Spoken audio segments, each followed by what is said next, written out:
السلام علیکم ورحمۃ اللہ وبرکاتہ۔ بسم اللہ الرحمن الرحیم۔ دوستو، آج ہمارے مدارس کے اندر جو نورانی قاعدہ پڑھایا جا رہا ہے، اس کے مشہور و معروف مصنف قاری نور محمد رحمۃ اللہ علیہ ہیں۔ انہوں نے اپنے قدیم وقت میں بہت ہی خوبصورت انداز میں نورانی قاعدہ کو مرتب کیا۔ پھر اس نورانی قاعدہ کو بہت سے مدارس نے اپنے اپنے انداز میں لکھا۔ آج الحمدللہ مدرسہ بیت النور نے بھی ایک قدم آگے چل کر ایک جدید انداز میں اپنا نورانی قاعدہ لکھا، جو کہ ماہد قاعدہ کے نام سے مشہور و معروف ہے۔ اس ماہد قاعدے میں تختی نمبر 1 سے لے کر تختی نمبر 15 تک ہر تختی کے شروع میں تجوید کے ابتدائی اصول و ضوابط کو لکھا گیا۔ تو انہی اصول و ضوابط کو مد نظر رکھتے ہوئے الحمدللہ ماہد قاعدے کے اندر اجرا بھی کروایا جا رہا ہے۔ اور یہ اجرا کس طرح کروایا جا رہا ہے؟ مدرسہ بیت النور کی طرف سے ایک طالب علم محمد عبداللہ آئیں گے، وہ ماہد قاعدہ کی ترجمانی کرتے ہوئے اپنی کارکردگی پیش کریں گے۔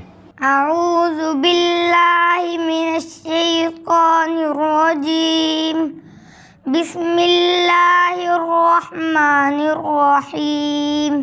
نون واو پیش نو، را نون دو زبر رن، نورن، نون ہا زبر نہ، نورن نہ، دال یا زیر دی، نورن نہ دی۔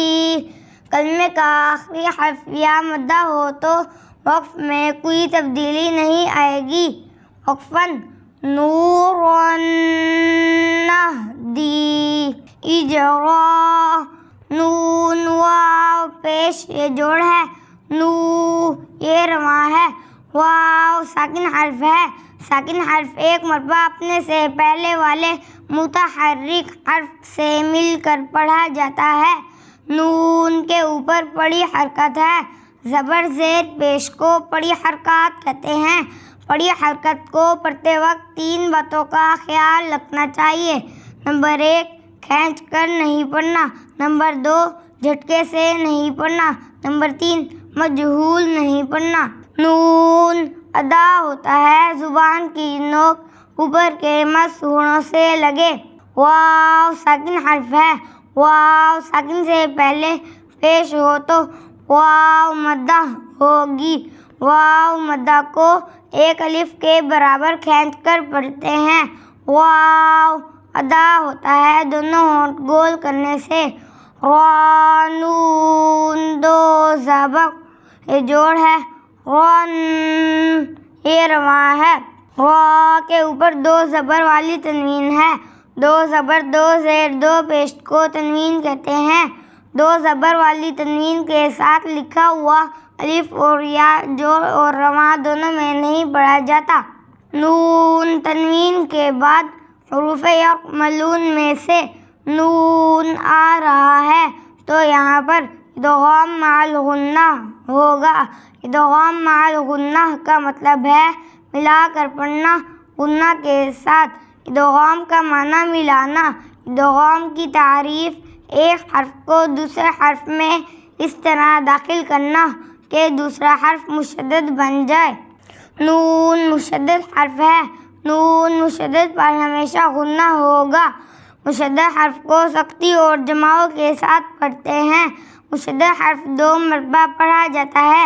ایک مرتبہ اپنے سے پہلے والے متحرک حرف سے مل کر ساکن را ادا ہوتا ہے زبان کی نوک اوپر کے مسہونوں سے لگے۔ نون ہا زبر یہ جوڑ ہے، نہ یہ رواں ہے۔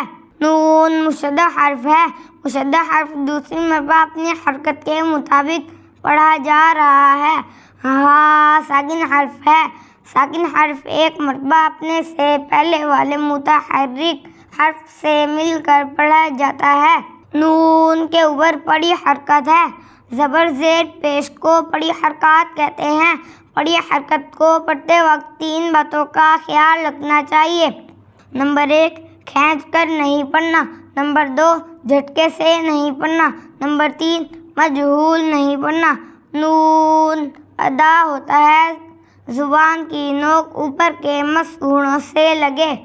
ہا ساکن حرف ہے، ساکن حرف کو ہلا کر نہیں پڑھا جاتا۔ ہا ادا ہوتا ہے گلے کے اس حصے سے جو سینے کی جانب ہے۔ دال یا زیر یہ جوڑ ہے۔ دی یہ رواں ہے۔ یا ساکن حرف ہے، ساکن حرف ایک مرتبہ اپنے سے پہلے والے متحرک حرف سے مل کر پڑھا جاتا ہے۔ دال کے نیچے پڑی حرکت ہے۔ زبر زید پیش کو پڑی حرکات کہتے ہیں۔